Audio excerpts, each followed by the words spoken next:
bakit ba ganito palagi?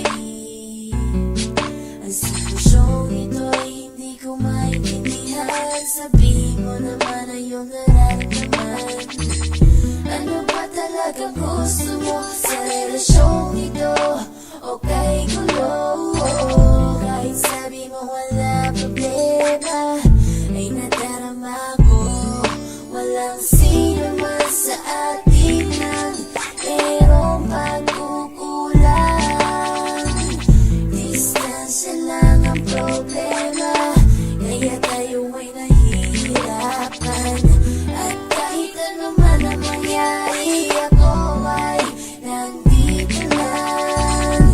Hanggang tanggapin muli, pag ako ay gusto mong balikan. Araw-gabi hindi maalis sa isipan ko na wala na tayo. Bakit nagaganto? Di ko matanggap ang mga pangyayari. Hanggang ngayon ay hindi pa rin natin masabi ang mga bagay na nakalaan para sa ating dalawa. Ano ba talaga ang mga mangyayari sa mga bawat araw na lilipas sa darating? Until now ikaw pa rin.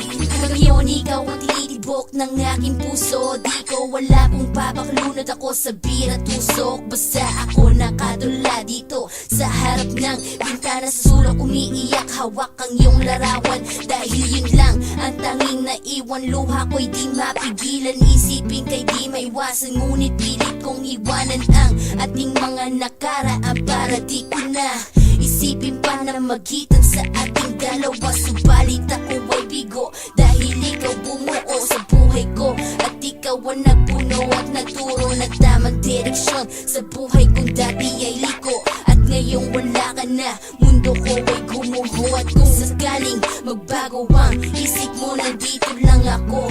Bukas ang puso para sa iyo. Hawak mo ang susi ng kandado, at ikaw lang ang maaaring magbukas ng pintuan. Araw-gabi hindi maalis sa isipan ko na wala na tayo. Bakit nagaganto? Di ko matanggap ang mga pangyayari. Hanggang ngayon ay hindi pa rin natin masabi ang mga bagay na nakalaan para sa ating dalawa. Ano ba talaga ang mga mangyayari sa mga bawat araw na lilipas sa darating? Until now ikaw pa rin.